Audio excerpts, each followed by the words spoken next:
Everything is working, yeah. Let me just see.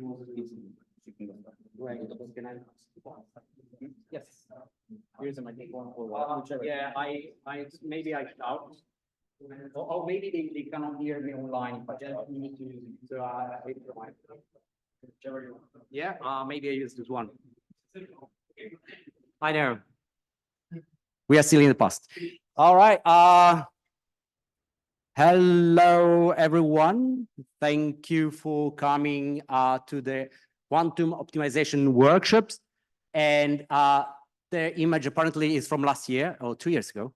Yes, it is happening today. All right. Okay. So welcome to the workshop. So here I will be just spending a few minutes to give a little bit of information, and then we'll start with the keynotes and then with the papers. If I can, the clicker, is there a clicker? I have a clicker. All right. Okay, great. So okay, so here are the organizers. So this is a joint effort of people from different institutions. So I'm Alberto Muraglio, and Mayowa Ayudele, say hello. Mayowa is there. And Francis, you can say hello. Hello, that is Francis. And then we have Offer that is around. And then Lee Spectro, who is online. Okay. Hello. And Matthew, oh, okay. Hello, Lee. And then Matthew is also online. Okay. Yeah, thank you very much. So this is the list of the organizers. So the clicker doesn't click. Click. Right. Okay. Yeah. Okay, great. Yeah, so I want to thank well, ourselves, the organizer, for organizing apparently the workshop, and also most importantly to all the authors that submitted high quality works, and also lots of submissions. So great, yeah, thank you for your interest in this workshop. And also the reviewers that did a very good job. Yeah, thank you also to the reviewers, attendees, of course, all of you, and Gecco volunteers in a yellow t-shirt. Yeah, thank you very much. Right, so let's move on. So what's next? The clicker, does it work? Yeah, the clicker works. Okay, so here is just to give you some context about the workshop. So what is the idea behind this workshop? So the focus is that, of course, from the name, is on quantum optimization, which is an emerging field that is at the intersection, if you want, between quantum computing and optimization problem. So the idea is to use quantum computer to solve hard optimization problem. So as you all know, quantum computers are in the early stages, I would say, but we can already do some interesting work, okay? So this is really cutting edge type of technology. So yes, one thing of connecting the field of quantum computing and search algorithm is that the algorithms or the setup of the quantum computer can be seen as a sort of search algorithm, and is also stochastic. So there are lots of intersection, if you want, interconnection between what we do on classical computer in terms of stochastic search algorithm and the normal randomization, natural randomization we have from quantum computing. So I think there is lots of intersection between the two things. So the aim of the workshop is to provide a forum for both scientific presentation, but also a discussion, but also connection with industry. It's not only the academia, but also we welcome industry, so that we can talk to each other, right? And finally, the scope is kind of wide scope. So we cover quantum annealers, quantum gate computers, quantum-inspired computers, and also quantum-inspired optimization algorithms. So it's a quite broad spectrum. Okay, right. Yeah, I'm finished very soon. Right, here plenty of topics. I'm not going to read through all of them, and this is by no means as complete list, okay? But it's just to give you an idea of the typical papers and what topics they cover. Just maybe some you can formulate your problem with Cubo or analyze the fitness landscape of Cubos, novel algorithms and experimental comparison, theoretical analysis, speed up experiments, blah blah blah blah blah. Okay, so lots of topics covered. And yeah, some statistics for this year workshop. So we are delighted to be on the 4th edition of the workshop. So, and so there is continued interest in the workshop. We got 12 papers submitted, okay, except the 9 papers. And there is a invited short talk that maybe who is the person? Yeah, hello, nice to meet you. And then there is our keynote speaker, right? So just very briefly here, well, just some information. So there are 2 sessions. So I'm afraid there's until 7, so it's kind of long session, but there will be some coffee break in the middle. And so we will have the keynote speaker, Hao Wang, that is going to present something very interesting very soon. And then there will be, the first session will be covering papers on quantum gate computers, mostly. And the second session will be covering mostly papers on quantum annealing, okay? And then there will be, please do stay for the panel discussion. So the panel discussion is always quite interesting. And I will have some teasing questions for you. And everybody is welcome to join the discussion. Okay, so please stay for the discussion. And yeah, that's it. So thank you very much and enjoy the workshop. Okay, thanks.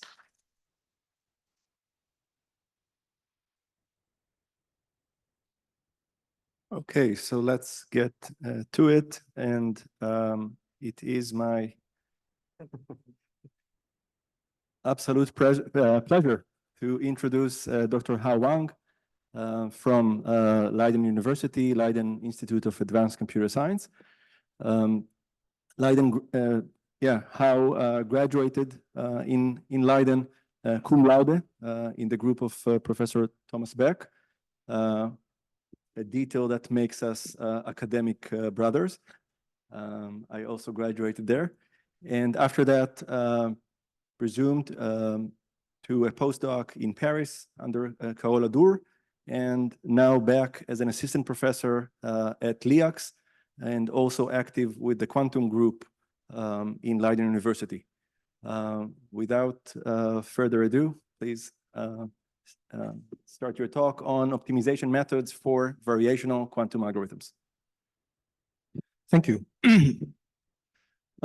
So actually, you might see the title, right? So by the way, if you have any questions, please feel free to interrupt me and asking any question anytime, right? So some part of the talk will be a little bit technical, but I will try to be slow and explain everything. So you must see the title, and it looks a little bit confusing, right? Because actually, as the nice speech of the organizer, actually, the reason why we want to use quantum or quantum computing is that we want to maybe solve hard optimization problems or like computation problems in general, right?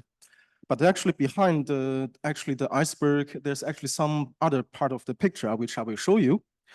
That is, most of the quantum algorithms, like for example, I'm showing you one category of quantum algorithms called the variational quantum algorithms.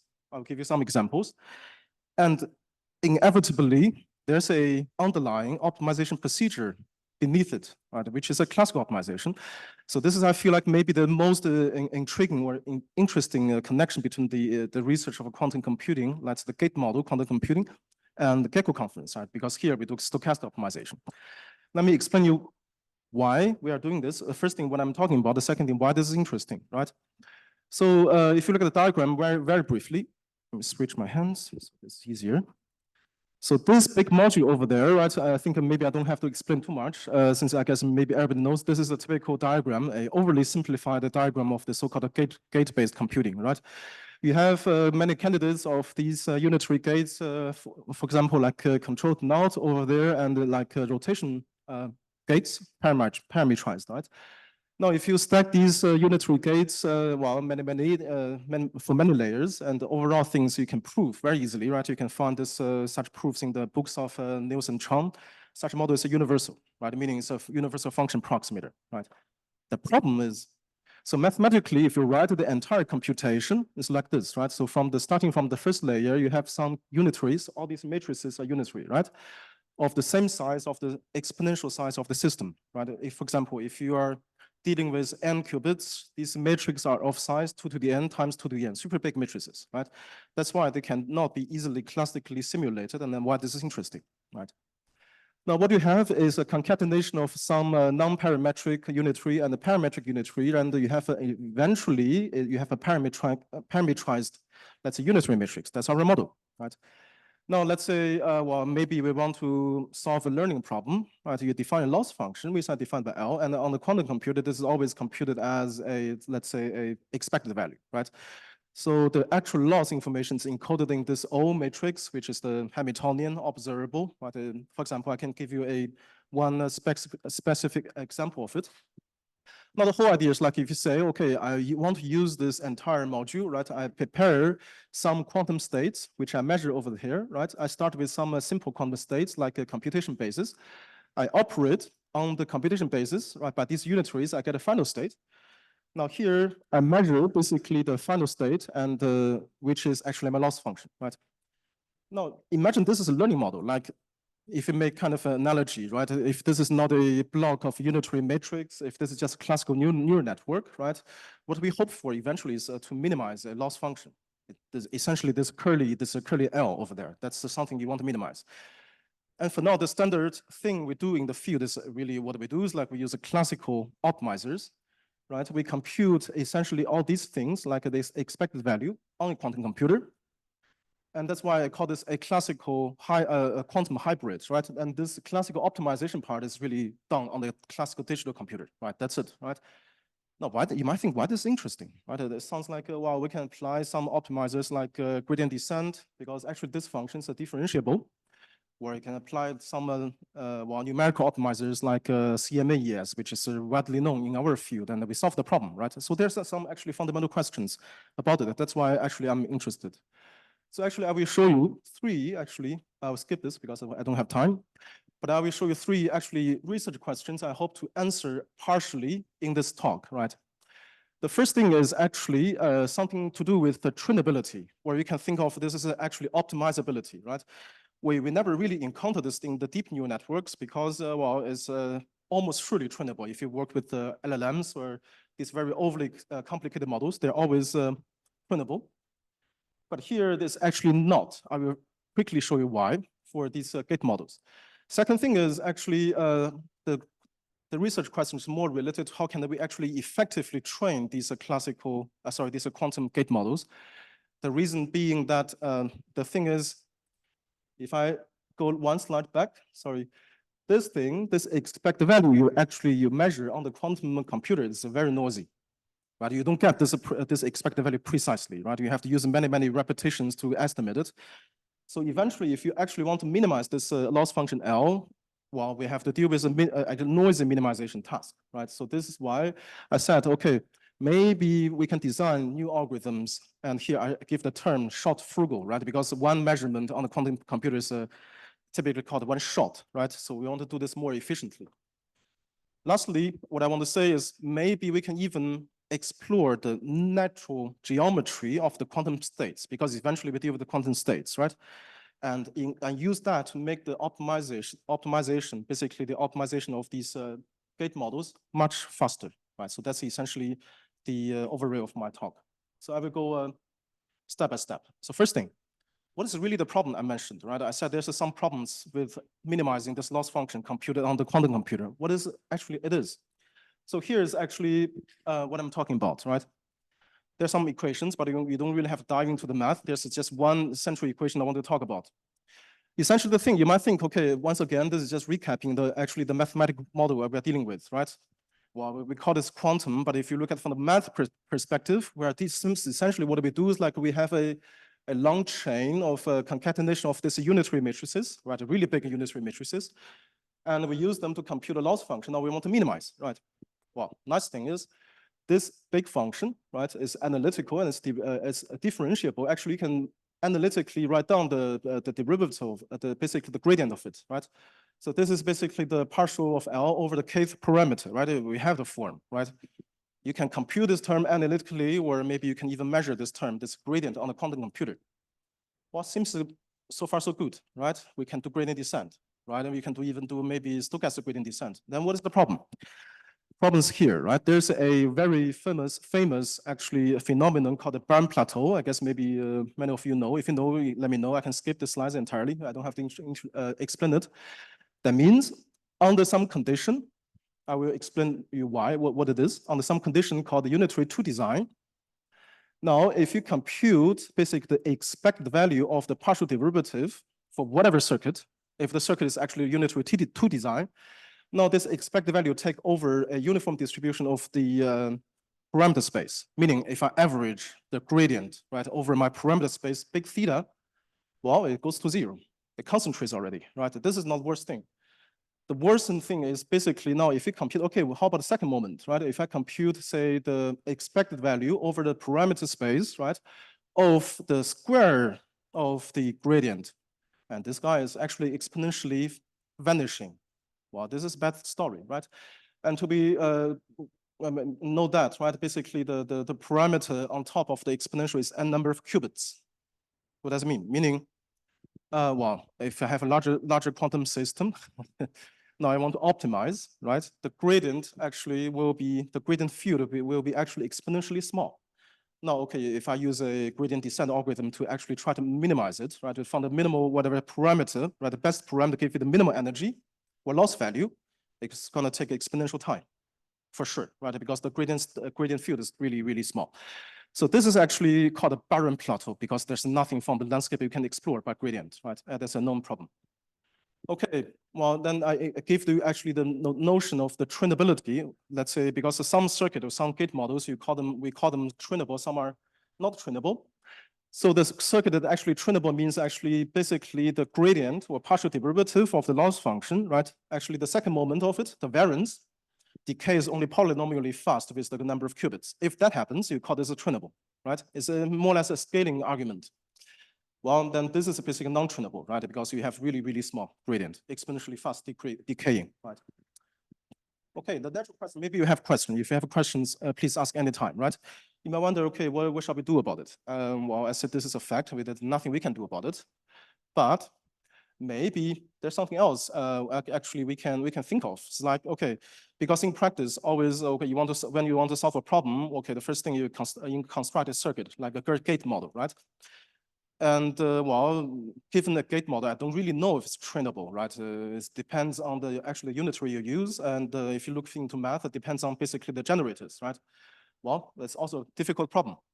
But even the question is, maybe I want to know in a kind of a data-driven way, if the circuit at hand, before I actually train it, if it's actually trainable, right? Let me repeat again, right? I want to know by using small number of shots, like measurements on my quantum computer, right?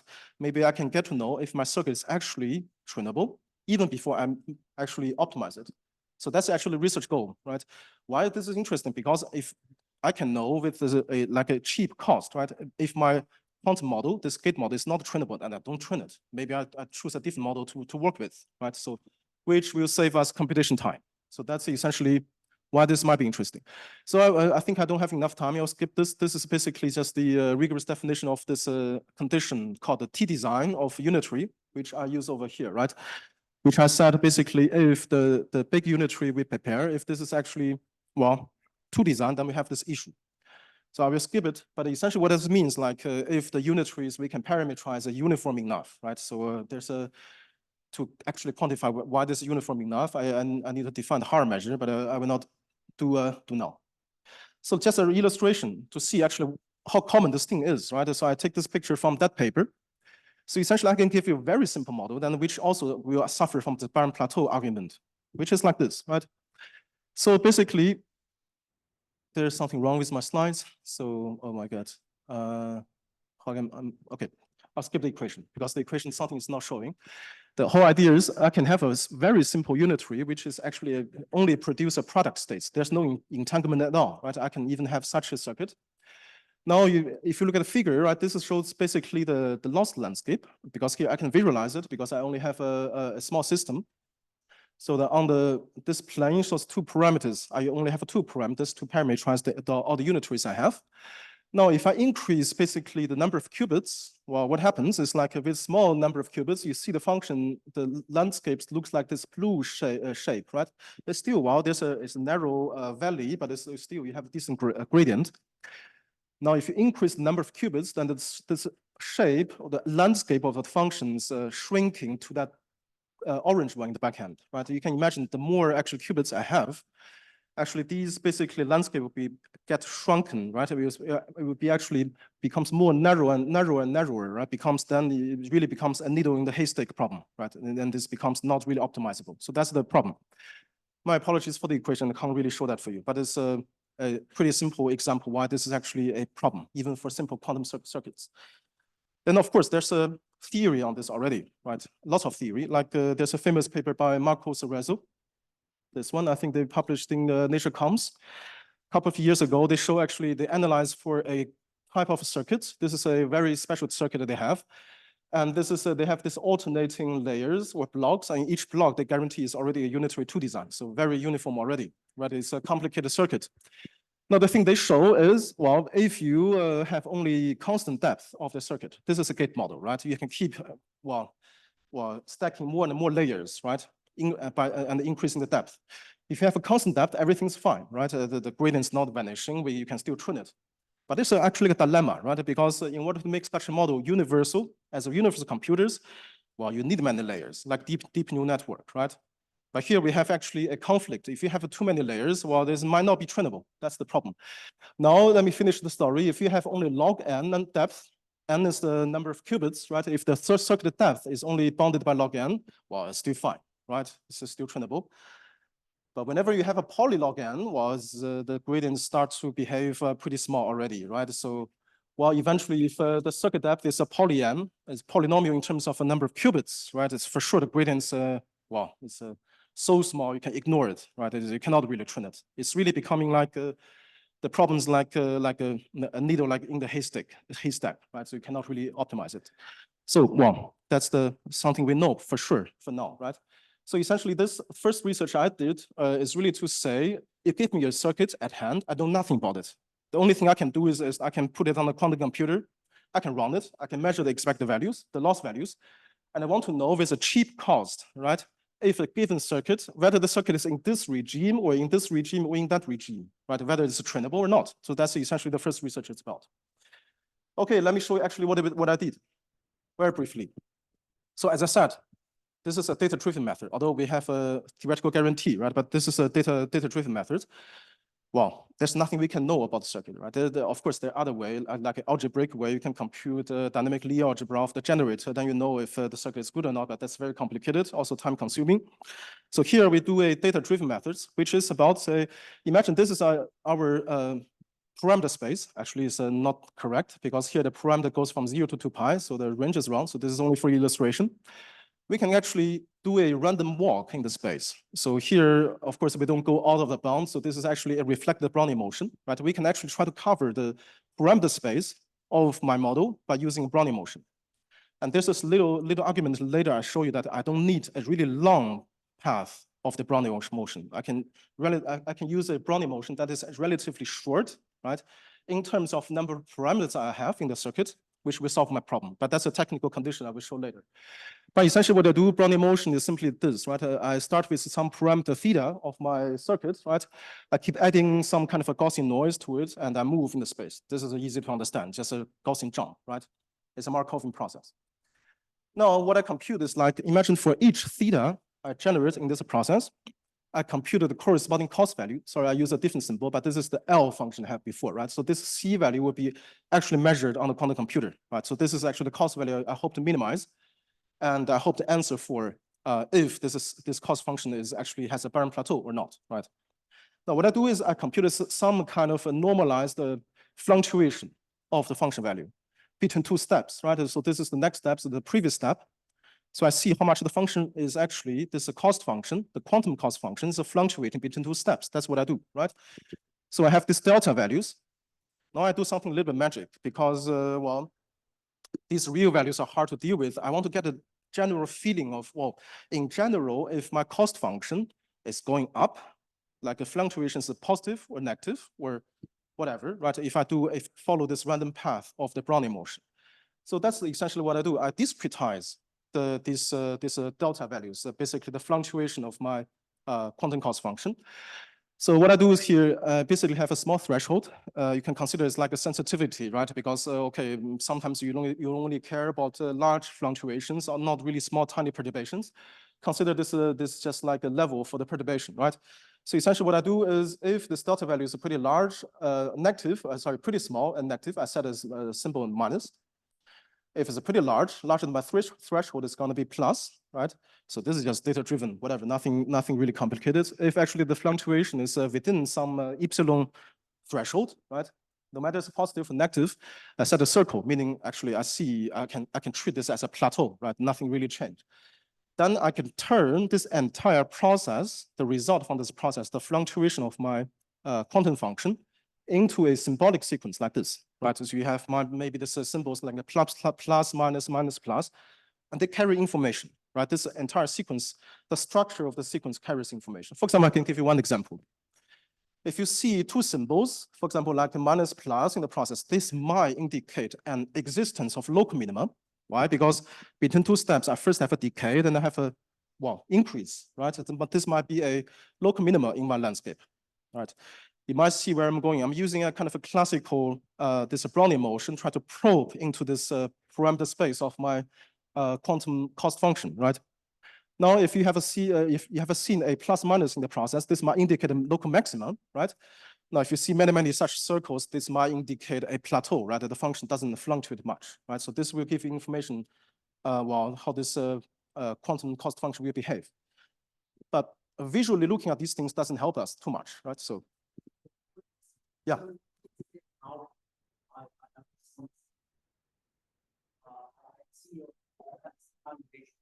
Yes. No, it's just this means the symbol, right? It's just a function which.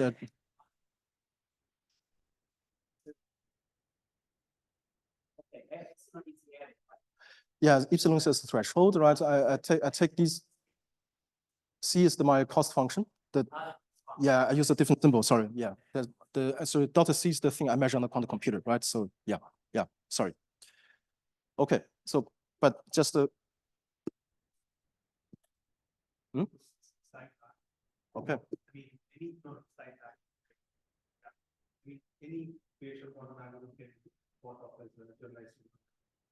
Yeah.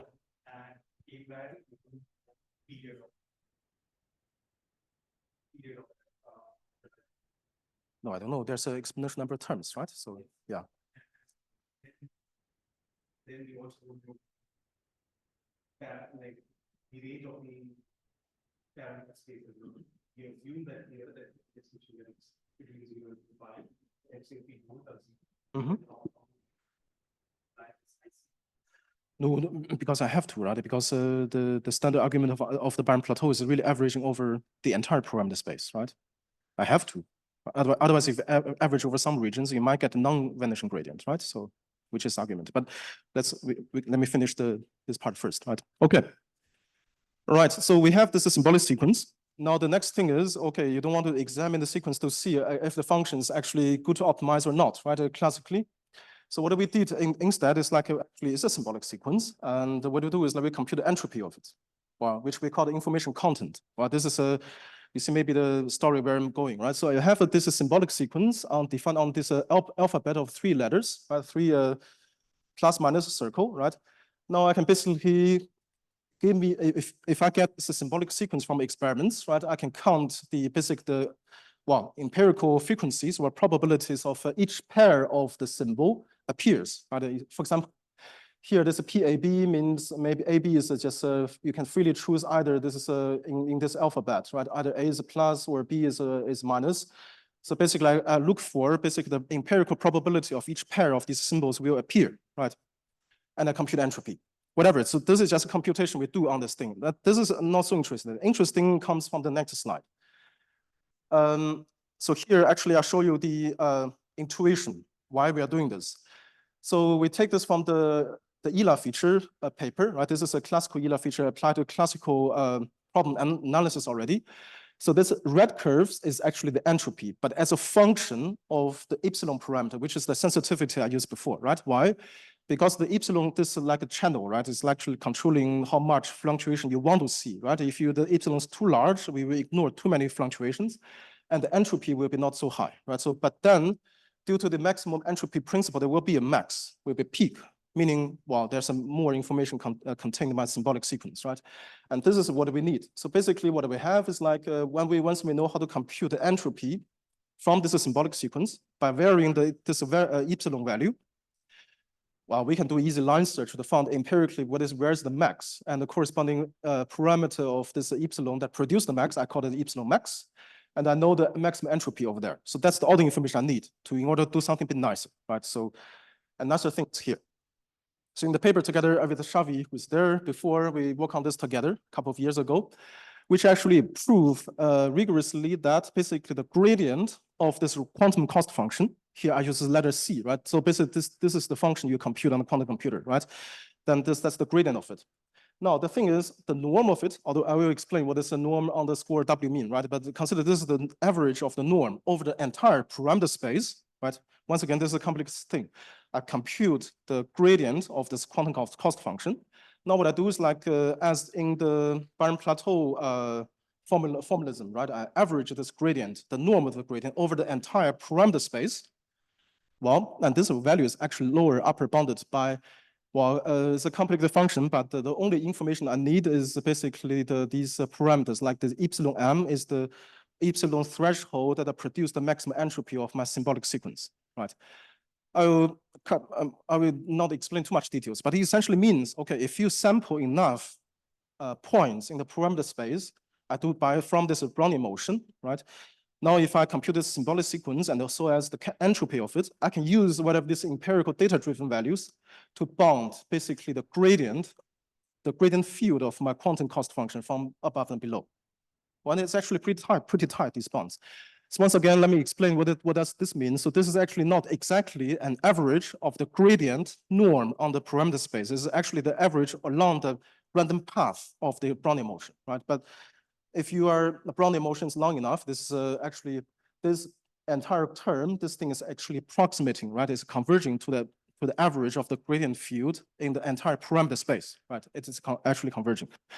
So that's maybe too tedious, right? Let me show you some result, and that's maybe why this is interesting. So basically, my math equations are a little bit, I don't know, tricky, so I will not show that. But basically, we want to verify, right? If this thing is going to be useful on the quantum computer. So basically, the thing is, I set a circuit. So this is essentially the same circuit actually used in the analysis in Marco Cerezo's paper. We take it. We know that precisely this one we have Baron-Plateau, right? And we want to verify if our bound is actually accurate. So actually, we have some observable, but you can't really see it because my notations are somehow messed up. Anyway, so here's the result. So if you do run this entire process I told you, right? Like by sampling the points in the space by using the Brownian motion in the space of parameters. And if you compute this upper lower bound, now you see actually, this is actually showing you the bounded scale of the gradient field of this particular quantum cost function, right? So there's a difference. On the left, I have a local Hamiltonian, meaning I don't measure if I have n qubits, right? This quantum cost function is not supported on all of the n qubits. It's supported on a few number of qubits, right? This is called global observable, where Hamiltonian. This means if you have a observable that's supported on all the n qubits, right? Now the thing you see is scaling, right? So this actually, you can think this is the upper bound of my gradient field, or the norm of a gradient, right? Darker color means actual gradient is smaller, right? Now you see what you see is, okay, x-axis is the number of qubits, y is the number of actual layers, the depth of my circuit. On the global cost function, you quickly see actually, as you increase number of the qubits, right? If you monitor the color, you see an exponential decay of the gradient immediately, right?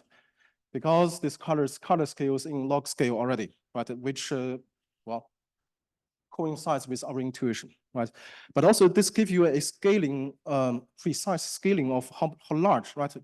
Something to keep in mind, this is not a asymptotic result anymore. This is give you precise how large the gradient will be, the upper bound of it. If you increase the number of layers, right, you also see actually the trend of the gradient will be changing, right? Will be actually decaying. Well, you can do something nicer, which I'm going to show here. This is actually a plot done by Xavi. Well, you can also do something nicer because sometimes one research question in this gate model is like, okay, I fixed number of qubits. I hope so. Yeah, I fixed number of qubits. I have the basic constructors of my circuit, but I can repeat these constructors by, I can basically repeat many blocks in my gate models such that I can make my model more deeper, right? And make them more expressive. But the thing you want to get is like maybe for smaller layers, for example, maybe I can check by using my method. If I run a circuit with like 6 layers of like a depth of 6, what is the gradient, right? I can measure some data points. So these data points means basically the average of the gradient field, right?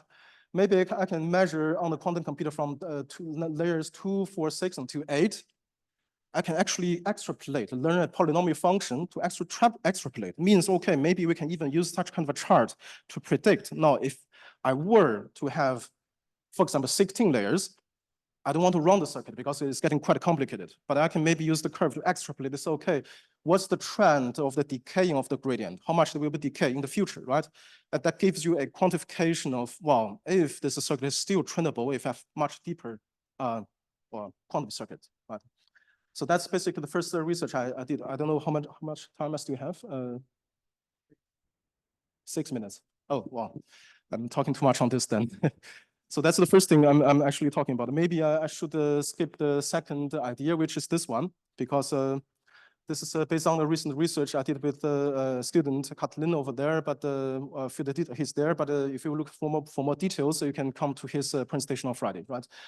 And this is about how do we actually reduce or mitigate the error, right? Because unavoidably on the quantum computer, if you do this minimization, there's a measurement error, right? Which is an additive approximately Gaussian error. If you want to mitigate that, we have an algorithm and some provable certificate for that. But this is I don't have time for it. So very quickly, I'm going to show you something interesting. Then I think I'm going to conclude. So this part I will skip entirely, which is this part, which is interesting. So first thing, in the first part, I spent quite a long time, right? Like 30 minutes discussing, okay, there's a trainability issue of the quantum circuit because we have this exponentially vanishing gradient. Okay, question is, if I can guarantee you, someone told me, right, if the circuit is not, doesn't have exponentially decaying gradient, it is actually trainable, can we have a classical algorithm optimizer that are training in the most efficient way by exploring the nature geometry of quantum states? The answer is actually yes.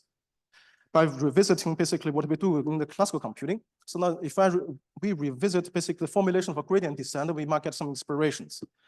What do it mean? Like, okay, if you solve this problem, meaning if you have a whatever analytical function L, right, you want to minimize, okay, so the solution of this problem is the gradient direction. Very simple, right? The key is basically, this is a constraint problem, right?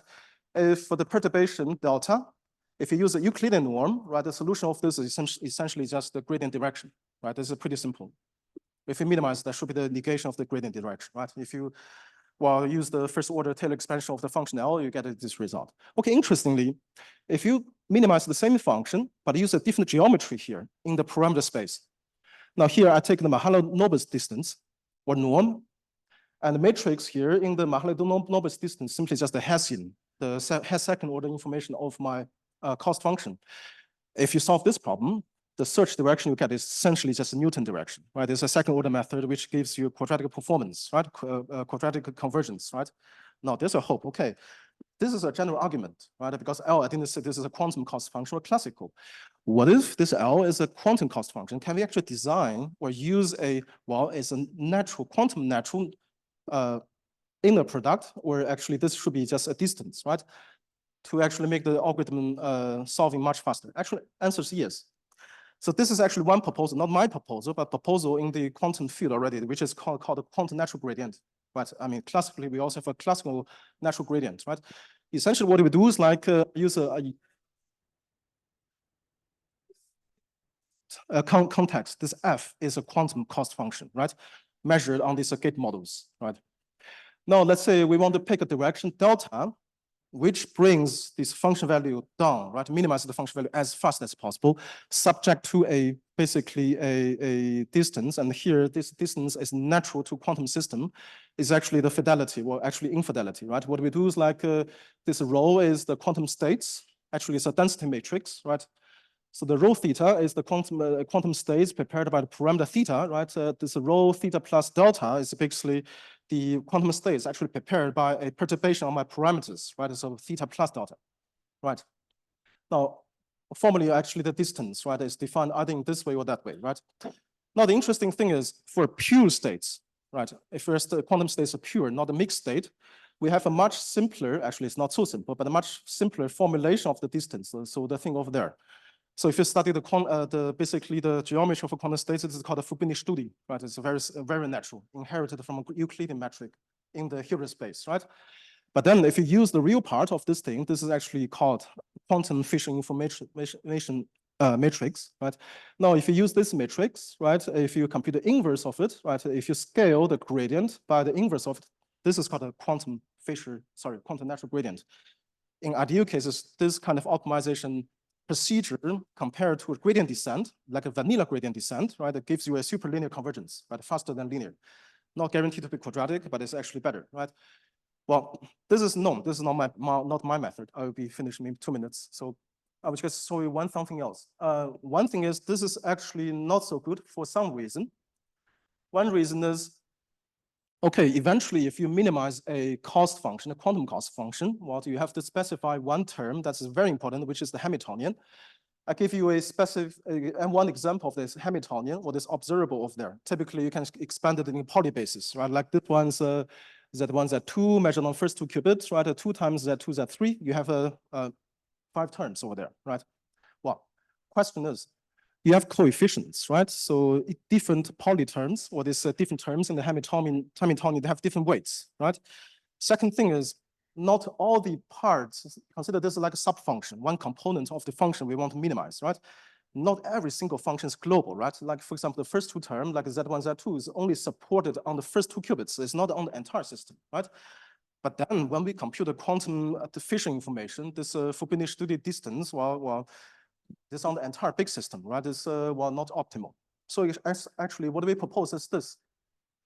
So why not we do something like this?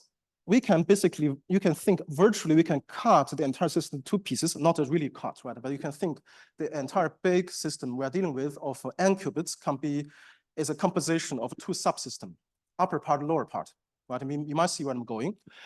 The whole idea is, okay, I can see which state I have in the first state by the compute a partial trace, right? I have the rho, if rho denotes the entire system quantum state, right? If I compute a partial trace, if I trace out the second system, the lower system, I get a rho A, which is a reduced density matrix, right? It's going to be a mixed state, right? But it shows basically the quantum state we have the upper system, right? Why I'm doing this? Because if I look at the first term, this is Z1, Z2, this term is only supported on the first 2 qubits, right? Or first several qubits. Why? Well, if I do this, if I were to manage to compute a metric, right, some kind of distance on this reduced density operator or density matrix rho A, well, I can use this distance to define my search direction as the same way I define for Newton method or whatever, right? Well, too good to be true, right? One thing to mention that if I can really compute this quantum Fisher information for each subsystem, right, I can define an overall metric by a weighted sum over many this quantum Fisher information on the subsystem, right? Maybe it's confusing. I can revisit it very quickly. So essentially, what we do is you trace out a system like B. I get a state for the first subsystem, right? For this one, this is still a quantum state, although it's a mixed state. I can compute a metric on it, which gives me a quantum Fisher information on the first subsystem, right? Now, if I do this for every single subsystem I need, I can take a weighted average, like what I do over there. Then I have this big overall, metric tensor called basically F hat, right? That's an approach. But this is actually too good to be true. The problem is, if you compute a partial trace, you get basically a mixed state. The most natural geometry, actually the metric tensor on that is actually called the Beer's metric, which takes this form, right? This computation is very, very hard. I'm not going to actually explain it. But in order to compute this inner product of 2 perturbations, like 2 tangent vectors in the space, I need to solve a linear system well, you don't want to do this. It's a very computing, very hard. So actually, the idea might be nice. I want to have a metric that is specific to each subsystem, but oh, well, this is hard. I'm going to finish this thing in one slide. So this is our proposal. What actually we are going to do is that there's some derivation, but essentially, if you ignore all this math, since I have no time to do it, so the new metric we want to actually impose on the parameter space is this is the metric we have. Essentially, it computes the inner product of two bases, right? This is base I, base J. Well, essentially, it's just a very simple term, right? What we do have is basically you have a density operator or quantum states. We take the partial derivative of this guy over the parameters I and over parameter J, right? Then these two guys are both emission matrices, both emissions, right?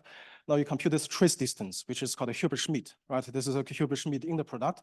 And I use this as a, well, the inner product of my parameter space, right? This is computationally much cheaper because computing this is not very expensive compared to the Beer's metric.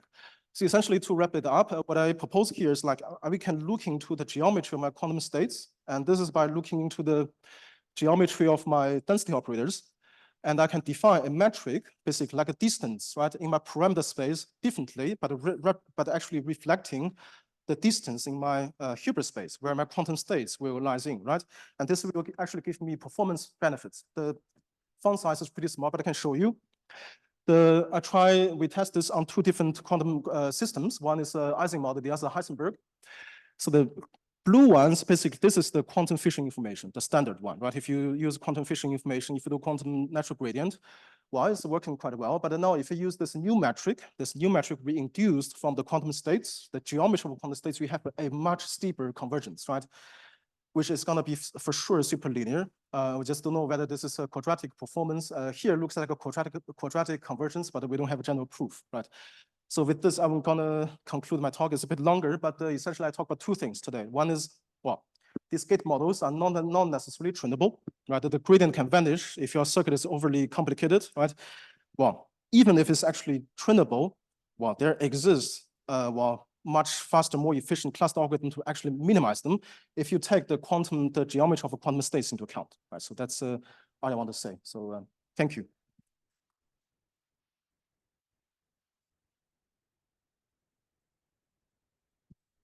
Okay, thank you. We have time for a quick question or two quick questions. Yep. Thank you so much for this great presentation. I think I'll just ask about it, like the results in this slide. What's like the effect of the number of qubits on the process of like optimization here? What's the effect on the number of qubits that you're using? Yeah, well, this is actually a tricky question. So the thing is, the benefit of our algorithm will be remain constant if the locality of my observable is the fixed, meaning locality means like the number of the polyterms I have in my Hamiltonian is essentially the support, right? If it's a support over the number of total number of qubits, if it's a fixed ratio, right? No matter how meaning like you can increase the total number of qubits, but each term I measure is also, if the number of terms I actually measure is also linearly increasing with the total number of qubits, right? The performance of this new method will not change. However, if the system size goes up really large, right? Explode, like you have 1,000 qubits, but you only measure 2 qubits, right? My locality is actually decreased. Actually, you will see actually much better performance because for this new metric I defined, this is only really I take a subsystem actually I care about, right? Because that's really the thing that Hamiltonians is supported on, right? So that's the answer. Thank you. Welcome.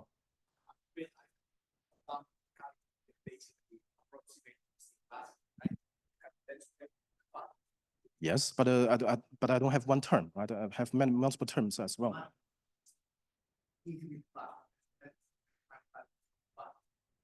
True, that's true. Yeah, true. Yeah, I agree. I can have a maximally mixed states, right? So which is I can easily have a maximally mixed. I think I should stop this discussion here. Let's thank our speaker again. Yeah, thank you. Thank you. And yeah, we'll turn to our presentations. Yeah. With Francis. The next speaker is Hamza Maniata. Oh, yeah. So the paper is on solving the traveling salesman problem using a single qubit versus one quantum genetic optimization. Are we there? So is your presentation in the laptop? Okay.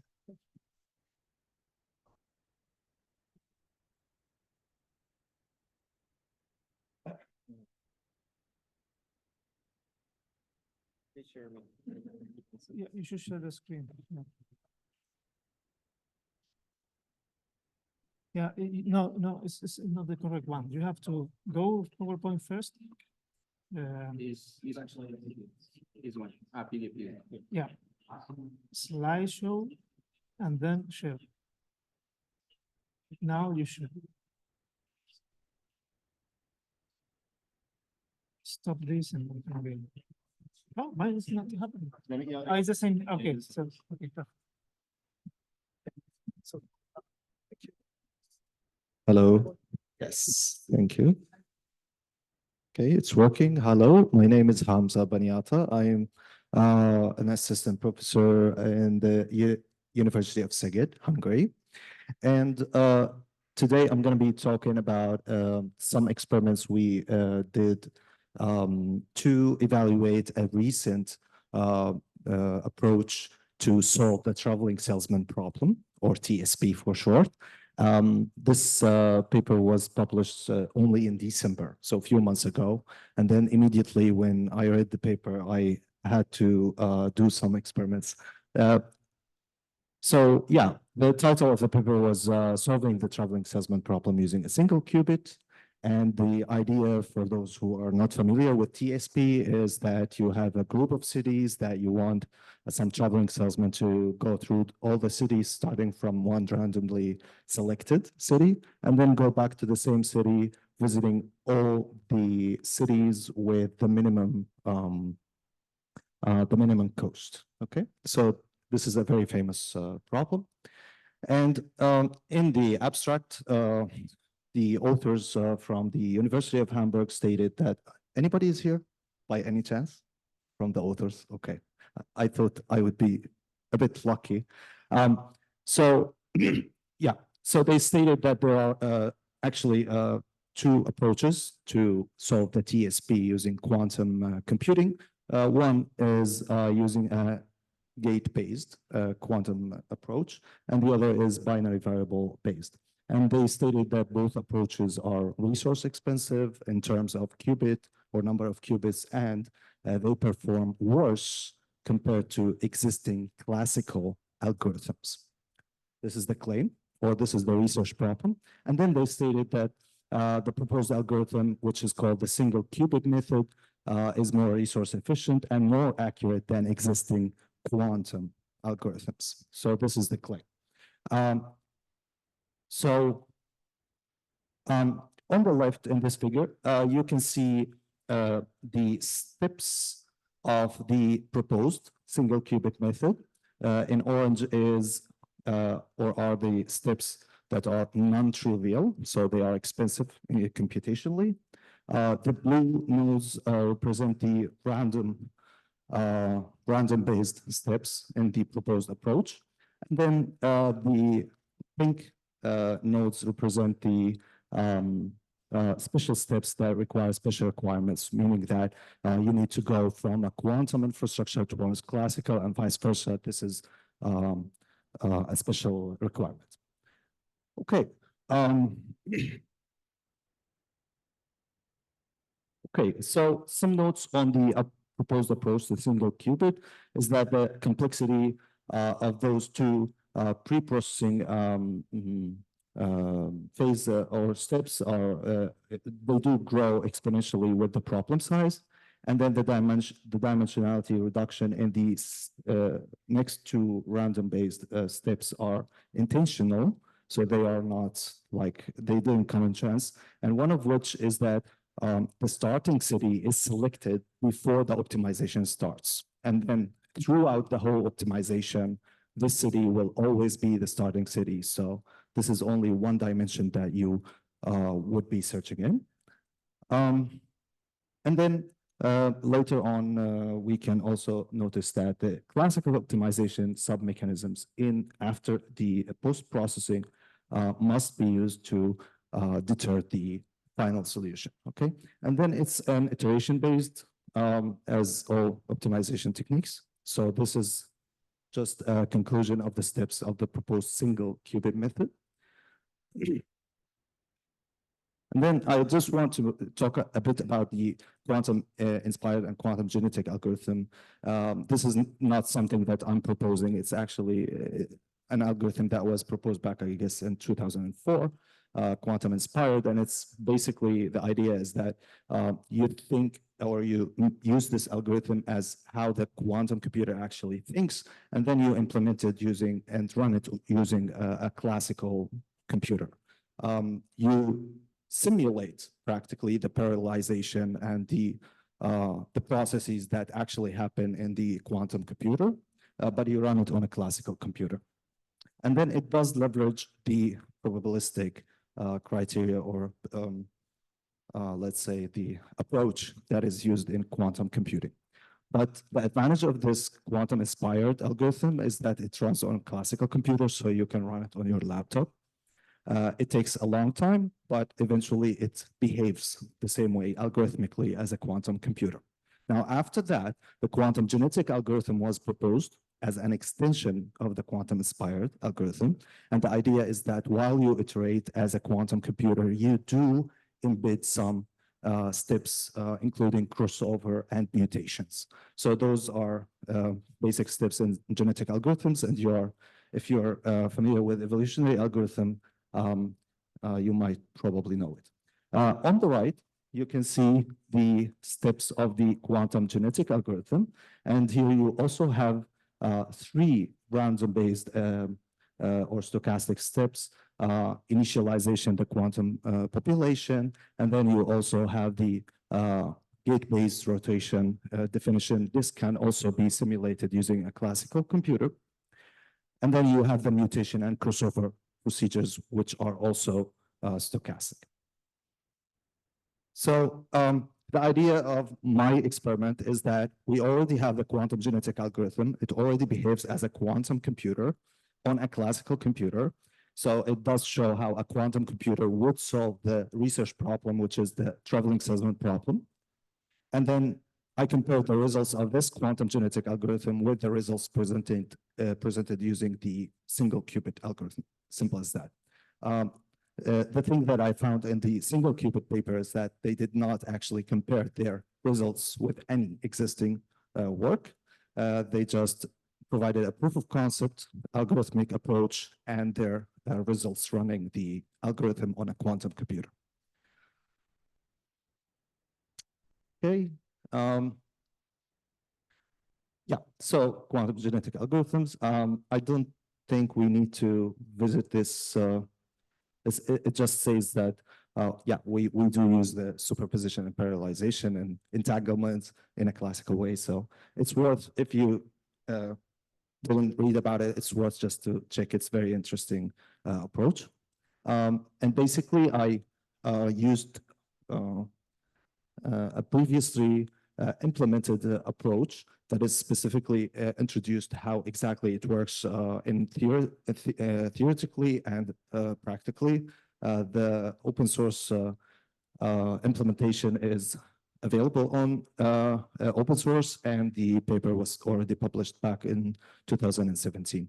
So my implementation is heavily inspired by this work, but I took this open source implementation and then I modified it such that it would work and receive the traveling salesman problem instances or definitions exactly as the single qubit approach did, so that I can compare it fairly. Okay, and then for the evaluation part, I used 2 evaluation parts, which were also used using in the single qubit paper. One is just, yes, sorry. Oh, 2 minutes. Okay, I'm almost done. So yeah, the tests were run on pretty much small traveling salesman problem instances. So you could actually, using a heuristic approach, you can calculate the optimum solution, and then you can deduce the optimality of the computed solutions using whatever approach you're testing, whether it was quantum genetic or the single qubit. And then for the error is just 1 minus the optimality, which is maximum for 1 for the best. Okay, so I used those two evaluation metrics. For the first experiment, on the left are the results presented in the single qubit method. You can see that for 4, 5, and 6 cities problem sizes, the approach performed almost optimally for 4 and 5 cities, and for 6 cities, it solved nearly 98% of the problems optimally. And then on the right are the results that I obtained running the quantum genetic algorithm. You can say that, okay, these are similar results, but the critical point here is that on the left, the single qubit method was run with 1,000 iterations on a quantum computer, while I run it for only 100 iterations on the right using the quantum genetic algorithm. So that's one order of magnitude less, okay? And I received, or I got the same results. For the second experiment, we tested for the error of optimality. On the left, with the single qubit method, they tested for symmetric and asymmetric TSP, and they got an error of up to 20% with 9 cities of the problem size. And then on the right, for the quantum genetic algorithm, I tested for the same, also with 100 generations or population iterations with the algorithm.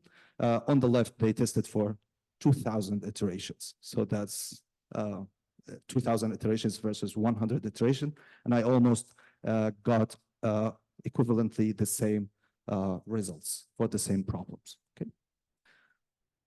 So yeah, as a conclusion, the quantum genetic algorithm performed almost equivalently to the single qubit problem, the single qubit approach, and with at least one order of magnitude. And the main second observation is that the claim that the proposed single qubit approach outperforms current classical and quantum methods was experimentally refuted, unfortunately.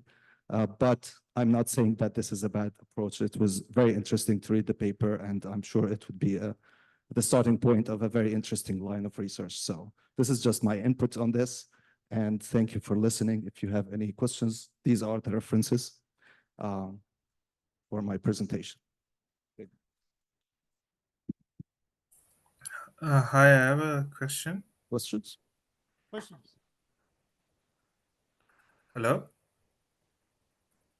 Hello? Yes, thank you for your talk. I'm a bit worried that you claim this quantum genetic algorithm being like faster, but what is the cost of running this thing? Like, because if you truly reproduce the quantum computer, you have an exponential growth in preparing a quantum state. Sure.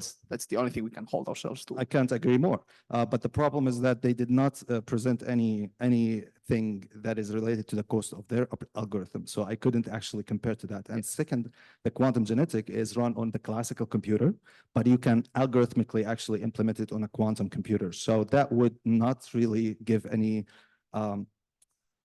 usable information about that. We don't really care about the quantum genetic algorithm run on a classical computer. You should run it on a quantum computer and then decide the cost, and then have the baseline, which is the single qubit to compare with, but they didn't provide any input about that. So what to compare with? I'm a bit worried that your comparison with respect to the number of function evaluations is unfair because you run it on a classical computer. And once you put it on a quantum computer, because you have to measure samples and things like these, things become much more ugly, much more quickly.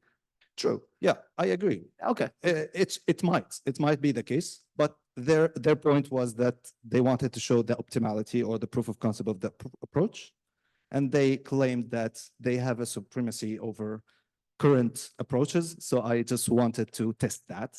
Okay. So that's the point. Yeah. Thank you. Hi, I have a question. Hello? Sorry? It's an online question. Hi, can you hear me?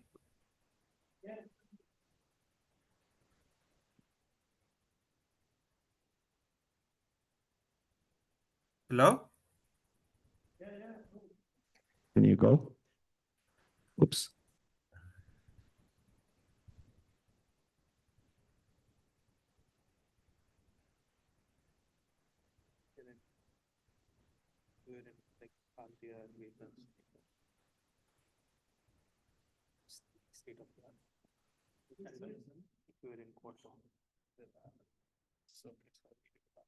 Who is asking through the Zoom?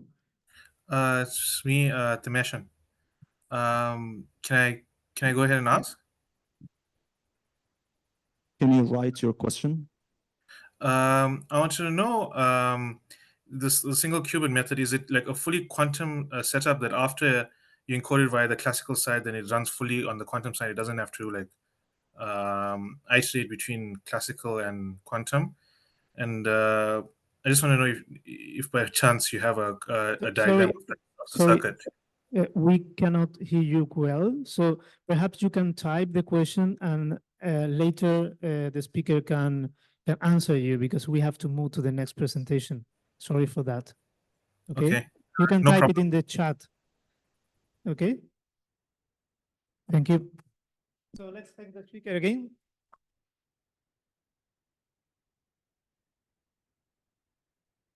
Our next presentation is online. Marco Violetti. Yes. Perfect. Can you share your screen? Okay. So Marco is going to present the work a variational quantum algorithm for the permutation flow shop scheduling problem. Okay, but I can't share the screen because someone else is sharing We are on now. it. We are on it. Yeah, now you should be able to share the screen. Okay.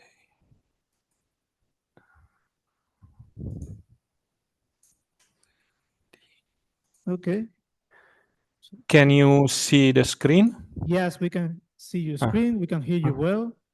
Okay. So you can start. Okay. So my name is Marco Baglioletti. I'm going to present a joint work with Fabrizio Fagiolo, Angelo Oddi, and Riccardo Rasconi.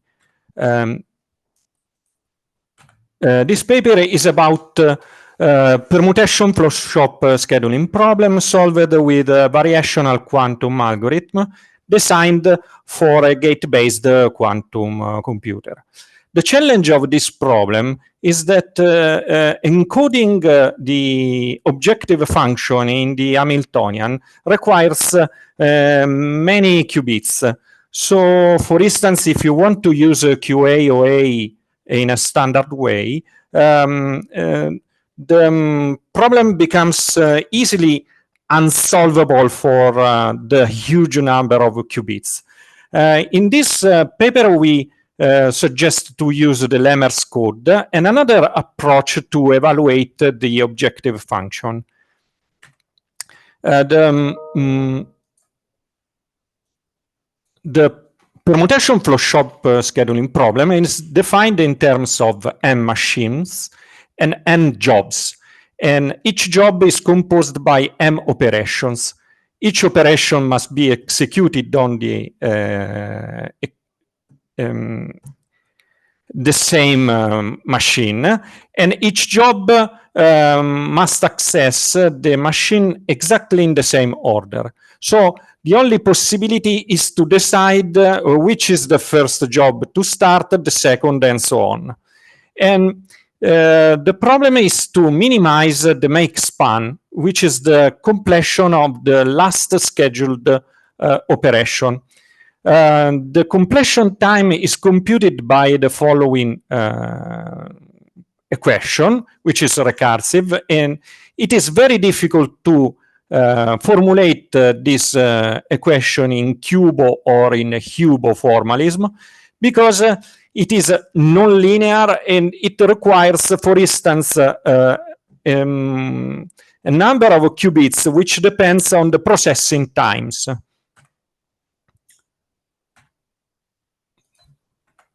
For instance, in a paper by Gecco and other authors, they computed that the number of qubits required to solve 2x2 instance is above 70. And if you have 7 jobs and 5 machines, the number increases to more than 1,400 qubits, which is by far unfeasible in the current gate-based quantum computers.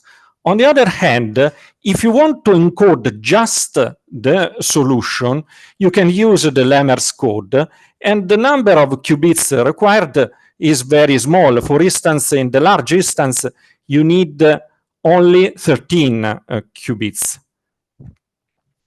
The Lemmer code represents a permutation with an integer number between 0 and n factorial minus 1.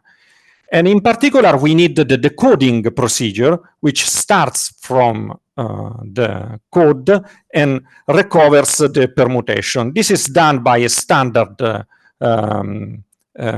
algorithm, which uses a sequence of divisions, operators, and the remainder is used to recover the permutation. The cost is low because it's just the logarithm in base 2 of n factorials, which by the Stirling law is the order n times log n. Our approach is to use a variational quantum algorithm in a hybrid fashion. The quantum circuit is run on a quantum computer by using a parametric circuit, the ansatz, which produces each permutation, a permutation each run. And the classical part is done by using 2 optimizer in sequence, SPSA plus Kobila, which updates the parameters of the ansatz. The objective function is computed by the classical computer by solving the recursive equations, which is linear in the size of the problem. We decided in the first, as a first step, to use a very simple ansatz called real amplitudes, which is which uses the following structure: a first layer of rotation, followed by a sequence of C-naught, and then we have a final sequence, a final layer of rotations. Each rotation is applied to all the qubits and uses a different angles. In this case, we have the number of real parameters is 2 times the number of qubits. The algorithm uses an initial sample of 100 random parameters. For each vector, the make span is computed with 1024 shots. We take the best 10 vectors, and these are given to the optimizers to obtain better vectors. And the best vector is used to test the outcomes. The experimental setup uses the most very famous Taillard benchmark. We use the Taillard 25, 20 jobs and 5 machines. 20 jobs are too large for our implementation because it requires 61 qubits. And then since we are using a simulator, 61 qubits is unfeasible to be simulated. So we decided to use only a number of jobs between 2 and 7. So we have a set of 60 instances, and the outcomes are these. First, we have run our algorithm 5 times, and these numbers are the ratio between the average make span computed by our algorithm divided by the optimal make span. So 1 means that in each run, the algorithm found the optimal solution, while a number greater than 1 means that the algorithm was able to find a value which is close to the optimal. For instance, we also have a deviation, a small deviation for 5 and 6 jobs, and somehow larger deviation for 7 jobs. These are the probability of finding the optimal solution. For a small number of jobs, 2, 3, and 4, we have 100%. So the optimal solution is found in each run. But for 7 jobs, in 4 instances, the probability is very large. It's almost 1. In the other 6 instances, the probability is 0, which means that in each run, the optimal solution was never found. However, we know that the algorithm was able to find solutions which are close to the optimal solution. This is a summary of the outcomes. In particular, we found that the Lemmer's code work very well and up to the 6 jobs, but 7 jobs are somehow difficult for this approach. So this is a Gantt chart of a solution. And this is the convergence curve for a typical run of the algorithm. As you can see, the energy decreases very quickly using SPSA. And then we have a smoother transition towards the optimal solution with the Kobila. Jumping to the future works, because this is actually a first attempt to solve the permutation flow shop scheduling. A first thing that we want to do is to use another ansatz, because we are using an ansatz which is completely independent of the problem. On the other hand, we don't want to use an ansatz similar to what is done in QAOA, because it requires too many qubits. So we want to use, we would like to use an ansatz which is in an intermediate position. So it could be an ansatz which depends somehow from the problem, but it does not require the huge number of qubits as in QAOA.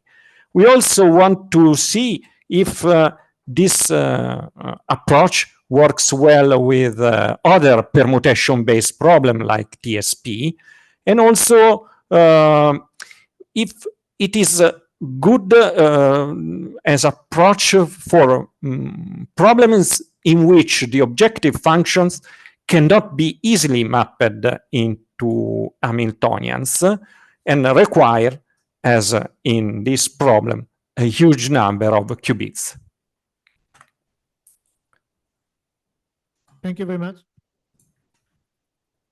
Okay. Questions?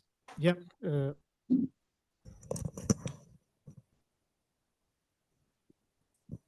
Can he hear me? Yeah. Okay. Yes. Yeah, thank you so much for this great presentation. I have a question concerning the results. Basically, so you're assessing the results based on the feasibility, right, of the scheduling that you'll get. Have you tried to assess the quality of the solution by comparing, for example, what you've got from this algorithm with the upper bound and the lower bound from Tayard instances?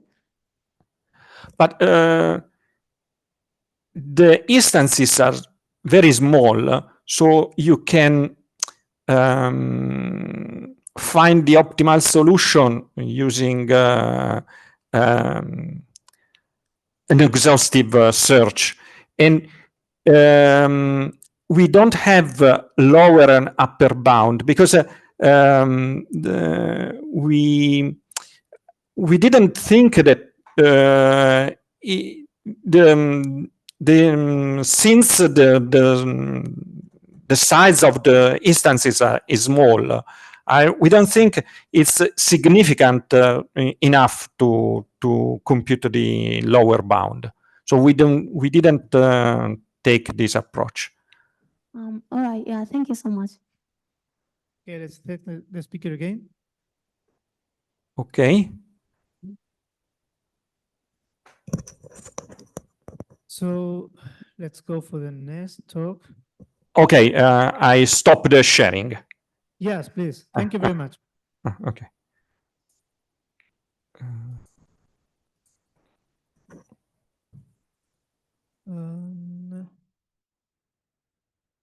I think I should share. Yeah, I'm not sharing. Now I'm sharing. Yeah. Should be okay now. Okay. I go here. Yeah, I think it's gone. Okay, so the next presentation is mine. So the title is The Quantum Approximate Optimization Algorithm Can Require Exponential Time to Optimize Linear Functions. Sorry for the spoiler. And the authors are myself, Zakaria, which is there, and Gabriel Luque, which is around. So, well, the outline is I first do a very short presentation on QAOA, then I present the main result and we discuss. That's all. QAOA is probably the most well-known algorithm for doing optimization using universal quantum computers, gate-based quantum computers. It was proposed in 2014. And the idea is that we build a parameterized circuit that depends on an objective function and some parameters that are tuned during the search. Then when we apply this circuit, when we run this, we get a state here. We measure the state. We repeat this many times to sample the probability distribution provided by this circuit. We compute the average of the objective function for all these sample solutions that we get. This is the input for a classical optimization algorithm that is used to guide the search for new parameters, and that's all. So this is the QAOA. Okay. If we take a look inside the parameterized circuit, we find this. We find first a bunch of Hadamard gates that are to place the state in all superposition of all the possible binary strings. Then we have a circuit that depends on the objective function and some parameter gamma. And then we have a circuit that is the mixture Hamiltonian that changes a little bit the state. If you were yesterday in the introduction to quantum optimization tutorial, you saw how this works. Basically, the orange part is encoding the objective function in the phase of the states, and the green part is changing this phase to the amplitude, the modulus of the coefficient, the amplitude coefficients. Okay, so these are just details on what is inside the orange part, what is inside the green part, but I will not enter into the detail. I don't have the time to do it. This algorithm is very popular. There are more than 700 papers on this in the literature. There are 17 variants identified by a recent survey. And there are even some quantum supremacy results here. But what do the authors mean by quantum supremacy here? They mean this. The probability distribution obtained after sampling cannot be obtained efficiently, that means in polynomial time, in a classical computer unless P equals NP. This is what they mean. But the question is this what we expect for a quantum supremacy of an optimization algorithm? So this is for optimization, right? So perhaps we don't care the probability distribution that is coming from outside, from this, and we don't care if it is sample efficient or not in a classical computer. What we want is to have very good solution, hopefully the global optimal solution there. So what we do, this is the motivation, this is the motivating question for this paper. What we want to do is to measure what is the runtime of QAOA for optimization. And we start with a very simple optimization problem, linear functions. So, this is the change from Mac to Windows. Yeah. So this is a linear function. This is a nice linear model. I think even if it is blurred, you can see it. And the solution to this is trivial. The S variables are the spin variables, so they are +1 or -1. And if we are maximizing, if A is positive, then we should have a +1 in front of it. And if it is negative, we should have -1. So it is the sign of A, what we want as a solution, right? And this is a circuit that we get if we apply QAA. This is the ansatz, okay? Observe that we have for the problem Hamiltonian, we have rotation in Z, and the angle of this rotation is twice the coefficient of that qubit and the gamma value for that column. That's it. So this is the 2A1 gamma 1. This is 2A2 gamma 1, 2A3 gamma 1, and this is the same as for gamma 2, and that's all. And for the rotation in X, the mixed Hamiltonian, we have betas because it doesn't depend on the problem instance, so it doesn't depend on the A's, right? This is the circuit. The nice thing about this circuit is that there are no interaction among the qubits. So if we want to measure the probability of obtaining a given string, we can just compute the probability of obtaining a given value here times given value here times given value here. All is independent, okay? So this is the main theorem. The main theorem says that if we find a vector of values A1, A2, A3, such that for a given number of layers, we fix these layers to P, the probability of obtaining, of sampling the optimal solution for any gamma and any beta is lower than 1, then this requires exponential time. And we are assuming that we already have an oracle that selected the best possible values for beta and gamma. So we avoid any training, right? We already know the exact solution. And the runtime is exponential. It's very simple to think about this. If we get a probability that is lower than 1 here, we can repeat this block k times, and the probability will drop exponentially with k. So the runtime, the number of times I have to sample to get the optimal solution, increases exponentially with k. And in this case, proportional to n, the number of qubits. So we have this formula here. It is also justified in the paper. And since this is lower than 1, or this is higher than 1, and we have the exponential increase in the runtime, okay? So this reduces the proof to find this combination of gamma and beta, and we did the math, and for p equals 2, when we have 2 layers, sorry, for p equals 1, when we have 1 layer, a simple function with only 2 values, 1 and 2, is enough. We can find that this is the maximum probability, and we can compute it exactly using algebraic arguments, and this is 0.88 something, below 1, okay? The exact math is not easy to follow perhaps in this presentation, but there is a visual proof of this that is very simple to think about. It's a visual proof that it is not possible to get the correct answer. Imagine that we have A1 and A2, so this is 1 and 2. We are optimizing this linear function.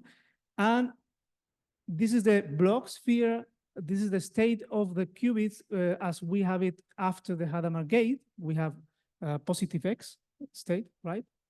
And we want to reach the 0 state because this is the correct answer, okay? in both qubits.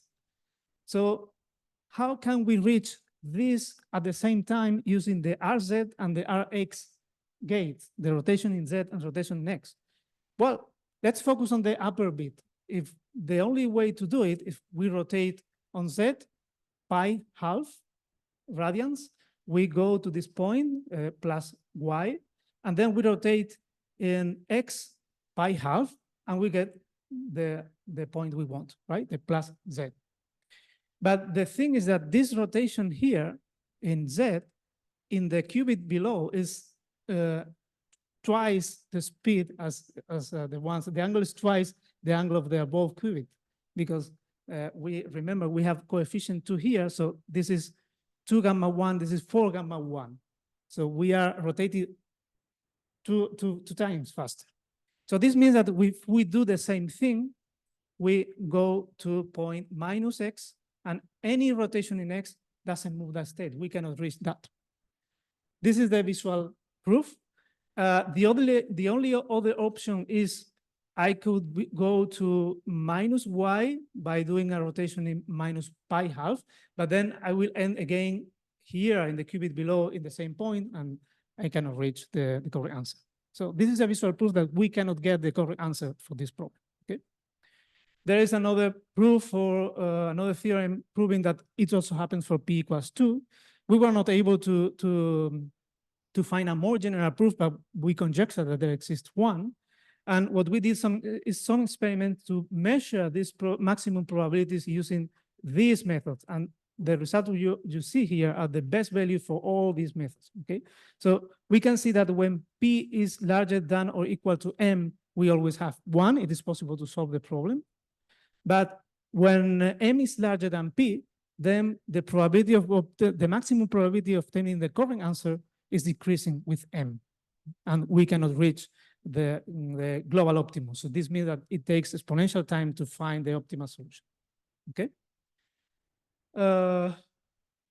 This is the basis of the exponents. So we did the math, and then, for example, if we have only one layer for 7 values, this will be 1.13 something to the power of n. This is the exponential runtime that we need to find the correct answer for QAOA. Okay, so this is the conjecture that we assume that we guess that this will happen for all the P's. We only need a correct, an appropriate demonstration, a proof of that. And here is the discussion. I don't know how is the time now. Yeah, 1 minute. I have 1 minute. Yeah, okay. So probably QAOA is not the best algorithm for optimization, okay? So we are assuming here noiseless quantum computing, but if we are in a noisy area, we don't think that this will help in this case. Probably the noise will blur the probability distribution. This will make this worse. But can we do better for linear functions? Yes, we can. And there is a circuit here that computes exactly the optimal solution for linear functions. So it's not a problem of quantum computing. It's a problem of QAOA, okay, this algorithm. So we only tested linear function. Perhaps QAOA is good for some family of NP-hard problems, which are not checked here. In fact, there is a paper by Bullemlane and Montanaro that say that they suggest that it may outperform algorithms, so may outperform classical algorithms for KSAT. But they also say that it is not clear that QAOA has an advantage. This is what they say here. There is also a negative result by Harrow and Knapp in 2021 that say that if we use black box setting, any classical quantum algorithm, hybrid quantum classical algorithm will not work, basically. And this means that perhaps we need better optimization algorithms, and we can check what are the algorithms that are good for other things that prove exponential runtime, something like that. So we have group search, which works with black box setting, and the generalization by Ashley Montanaro. They have a quadratic speedup, but they say, Hoffler et al. Say in 2023 that this is not enough. GPUs will be better. GPUs now are better than the future quantum computers if we only have quadratic speedup. So we need better than quadratic speedup. Okay. So we need to open the box. It's the only solution. So we cannot stay in the black box setting. We have to see what is in the problem, what is inside, and perhaps the Fourier transform could work here. We know that there are some algorithms based on the quantum Fourier transform that runs exponentially faster than classical algorithms, in classical machines. Here are some examples. And in fact, this has been done in gray box optimization. We have observed exponential speed up in gray box optimization in classical optimization, classical machines over the last 15 years. Here are some results under some circumstances. So perhaps we have to take these results and move it to the quantum world. And that's all. Thank you very much.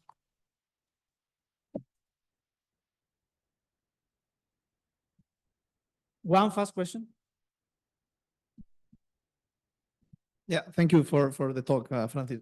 So my question is related because you compare the results from so the not advantage like this back on the envelope calculation were no advantage with quadratic speed, but that's assuming fault-tolerant quantum computer, whereas everything you're doing here is NISQ.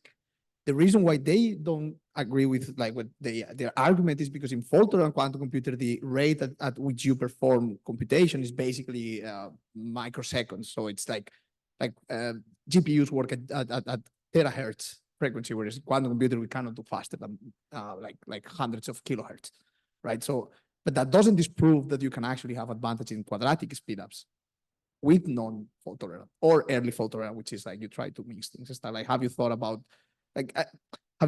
using this this difference on your? They are Heffler is based in a particular technology, or okay. Okay.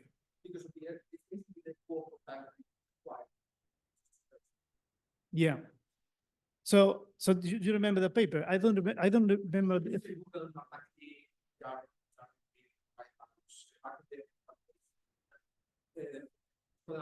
Yeah, but I mean the Heffler et al. I think they are assuming that they have very good so the ideal quantum computers.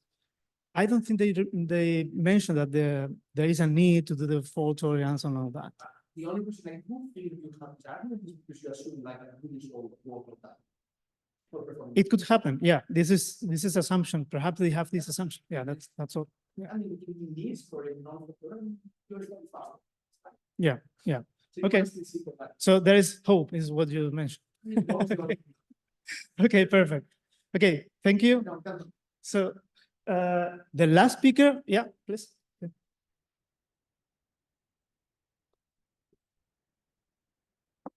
So I have a question here. Yeah.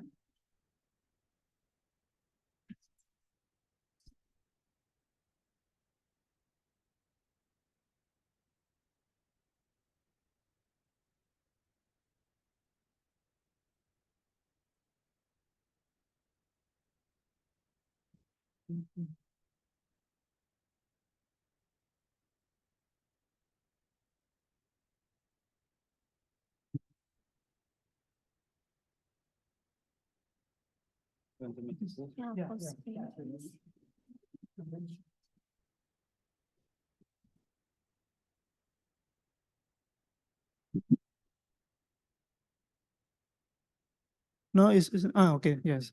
So the next presentation is manual versus automatic qubit formulation for flow shop scheduling, a comparative study on D-Wave Infinity Q by Yusra Farhani. Please, whenever you want. So hello, everyone. I know I have a really short time to present, so I'll be quick. My name is Yusra Farhani. I'm freshly graduate from École Nationale Supérieure d'Informatique, and I'm doing my research at INSA Lyon in France. My work is entitled Manual versus Automated Qubit Formulation for Flow Shop Scheduling, a comparative study on D-Wave and Infinity Q. So I'll skip this. Just a little bit of background on what is flow shop scheduling problem. So it's one of the most important problems in manufacturing and logistical optimization, where we have a set of N jobs and N machines. And the goal of the objective here is to minimize the make span, which is the total execution time of all jobs and all machines, by respecting the same order of sequence. And flow shop scheduling problem is considered as NP hard optimization problem, where if we have well, it suffers from combinatorial explosion. If we have like 20 jobs, and then we probably have like 2 power of 10 multiplied by 10 power of 18 possible sequence. So if we take like a GPU with brute force and 1 million schedule per second, this will take us 70 years to be solved on like a classical CPU. And with like the emergence of quantum computing, I just to give a little bit of background about quantum computing, as a lot of here doesn't know about the field. So in quantum computing, we are in a different era of computation where we perform computation differently than classical, using or leveraging the phenomena of quantum physics, such as superposition, entanglement, and interference. So instead of having like classical bits in our CPUs and GPUs, we use like qubits, which are quantum bits, which take a combination of like values between zeros and ones by like probabilities of the state of the qubit to be in a 0 and 1. So we have like the adiabatic quantum computing theorem that leads to quantum annealing, and quantum annealing allow us to solve very difficult optimization problems somehow a little bit faster, but with no guarantee that we have better solutions than classical computing. So in the adiabatic theorem in quantum annealing, we use 2 phenomena. One is called the quantum tunneling, and then the other one is called thermal jump to escape the local minimum. And to do all of that, we need to prepare our quantum optimization or our algorithm to be formatted or formulated and run it on a quantum hardware. So to do that, we need to formulate the objective and the constraints as a QUBO, which stands for quadratic and constrained binary optimization. And this is like the mathematical formula for QUBO, which is the minimization of a function which is f over binary variables, or a binary variable xi, which takes like 2 values, 0 and 1. And we have here like our Q matrix, which is an n by n matrix, where we encode both constraints and objective. So the objective of this work is to evaluate the manual and the automated QUBO formulation for flow shop scheduling problem on 2 different types of solvers. And one of the things that usually makes a struggle for people to delve in the field of quantum optimization is the fact that QUBO formulation is really hard, and it takes a lot of time, and it needs like a lot of expertise both in quantum optimization and mathematical formulation. And that's why a lot of emerging like frameworks, I think one of the authors of AutoQUBO is here. So AutoQUBO is a framework that allow us to generate like QUBO matrices, I'd say, from high-level description of a quantum optimization. Like by just like taking objectives and constraints, using data sampling to create a polynomial form of our QUBO. So this is like the math behind AutoQUBO framework, where we do like symbolic sampling. We select n data points in order to be able to sample our QUBO matrix, which we claim that it is an exact matrix. And for the solver selection here, I use 2 solvers. One is the D-Wave quantum annealer, and the other one is the Infinity Q quantum inspired solver. So the Infinity Q here has like 10,000 parameters, which is suitable for large problems. And for the D-Wave, I use 2 types of solver. The first one is the Leap hybrid sampler. The second one is the D-Wave QuboSolve, which is a classical solver included in the D-Wave ocean. So the problem here is how can we effectively solve the FSP as a QUBO? And here we have 3 research questions. The first one is which QUBO formulation approach, manual or automated, yields better performance for solving the FSP? And how do these formulations behave across different solvers? The second question we want to answer in this work is which solver architecture, quantum annealer or quantum inspired analog solver, demonstrates greater robustness to variation in QUBO structure and encoding? And the third one is to what extent does hardware selection influence the effectiveness of our given QUBO models?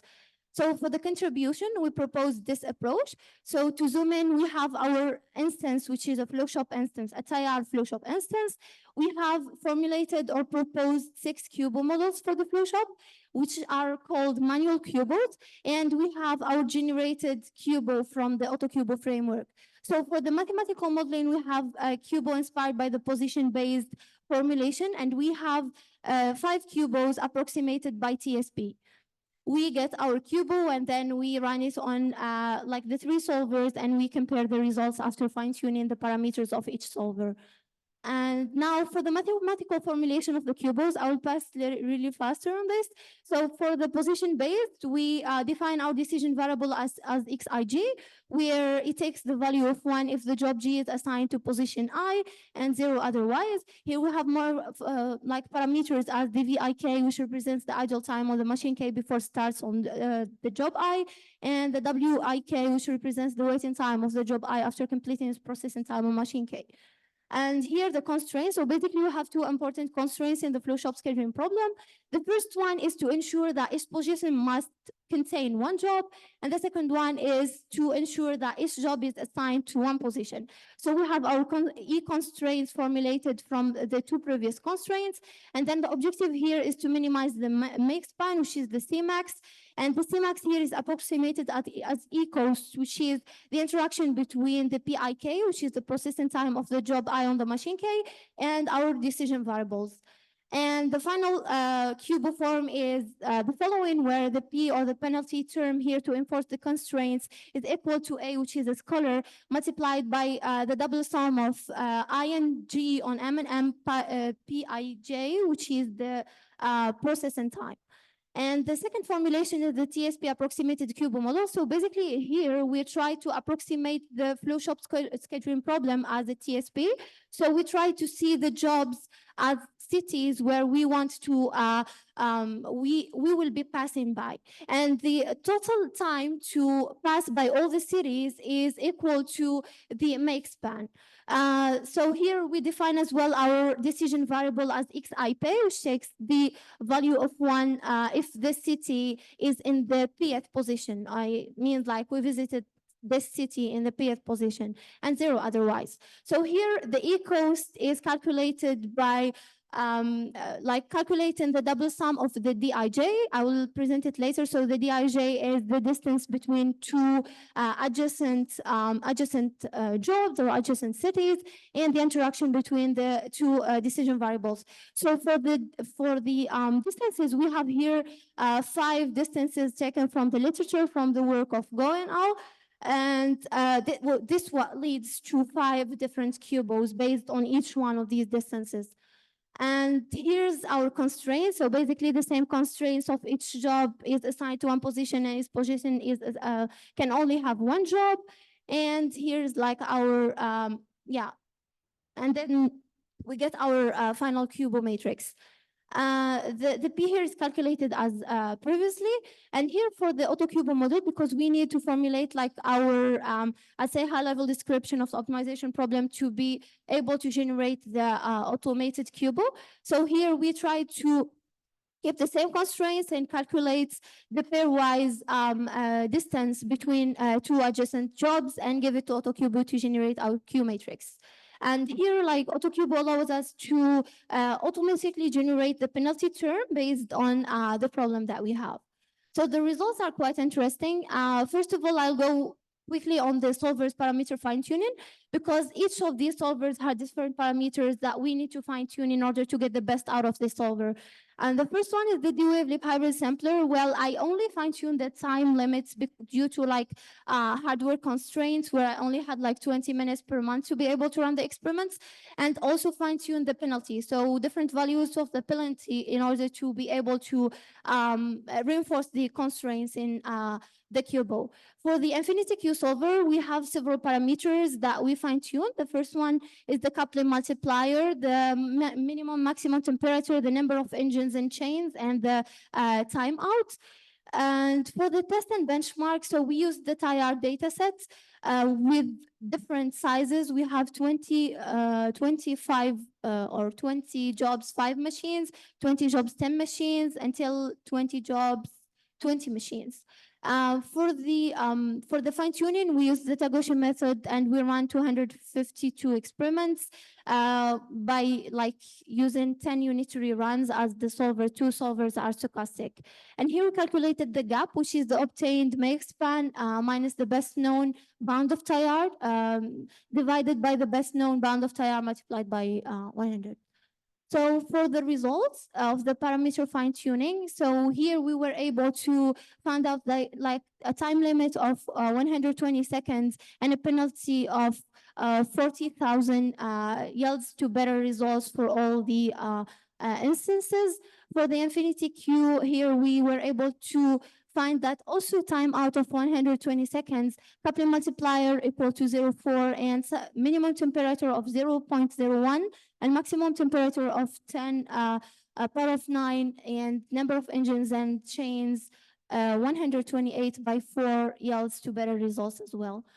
And for the D-Wave cube solve, so we have only one parameter to be fine-tuned. So we directly fixed the time limit to 120 to have equal time limits for all the three solvers.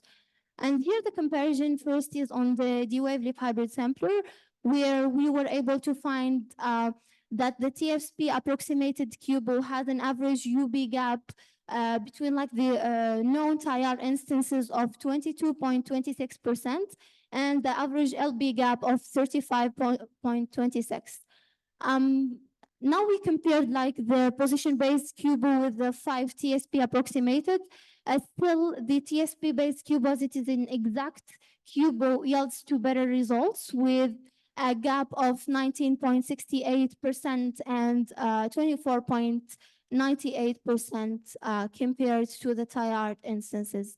For infinity Q, so for the UB and LB gap, we have 23.13% for the position based, and for the LB gap, we have 36.25.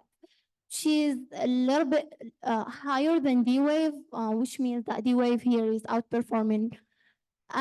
Yeah, so still similar to D-Wave, on Infinity Q, we're able to find that the position-based cubo is better performing as it is an exact and not approximated cubo. Yeah, so here we did like a comparison on the number of instances where each cubo has outperformed. As you see in the heat map, for example, some of the cubos like, like the Stinson Smith 2 has outperformed on Infinity Q, but did not really perform well on D-Wave on the total number of instances. While, for example, Widener and Hearst has outperformed on D-Wave, but did not really perform well on Infinity Q.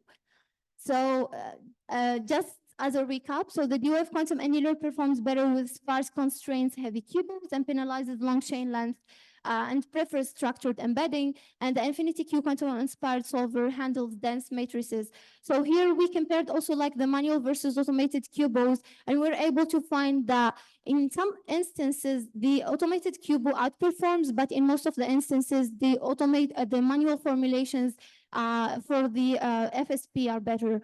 And we also compared based on the density of the cubo matrices generated. So we found out that the position-based is less dense than the TSP-based and is less dense also than the autocubo. So the autocubo has 57 density.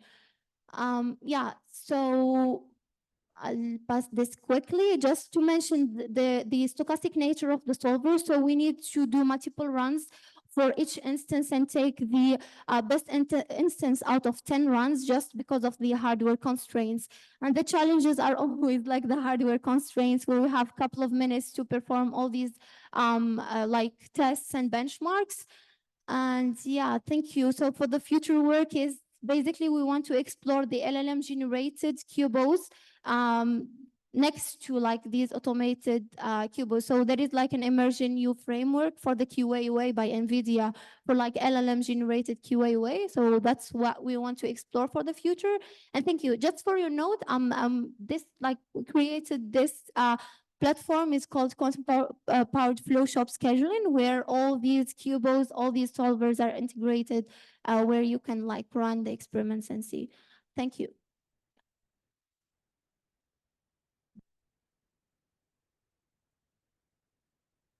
Questions?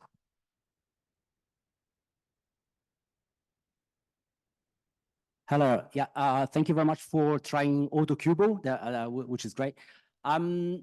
So I noticed that for the manual design of cubos, you did 3 or 4, but and then you use a different input for the AutoCubo. Yes. So, so- yeah. Yeah, for the AutoCubo, we try to keep it simpler, so not to empathize a lot on the mathematical formulation. So it's just like an objective and constraints for like calculating the distance between two cities, and Yeah. then the constraints are kept the same as the two previous manual cubos. Okay, because probably what I wanted to mention is that you could start for the AutoCubo, you could start from the different manual configuration you had and then try it out with the AutoCubo. So it's You mean like the same manual formulation to be run on yeah. AutoCubo? So effectively, you AutoCubo, what you do, you start with something that is represented on binary, so pseudo Boolean expression. So and to get to this pseudo Boolean expression, you could start from any of the other settings. So so it would be interesting to see what happens when you try AutoCubo with a different starting setting. Yeah, Yeah. definitely Okay, to be explored. Yeah, Okay. because here, like the formulation, we try to keep it simple just to see whether like someone from a non-optimization Yeah. background can Yeah, run fair and enough. get Yeah, the yeah, cubos. yeah. Yeah, That is a good idea. because like the previous cubos, they take a lot of time to be like manually formulated. Okay, Yeah. yeah. But Thank you very much. definitely to be explored. Thanks. Thank you. Okay, so let's thank the speaker again. We have now a coffee break, but now we are back here again with the second session of this workshop. Okay.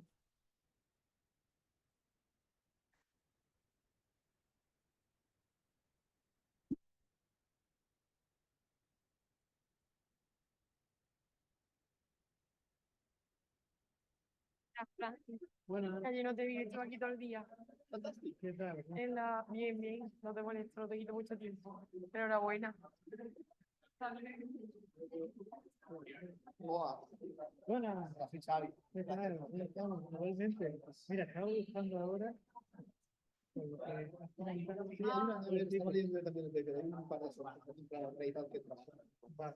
Para la grabación. ¿Dónde está el Zoom? Aquí. Stop sharing.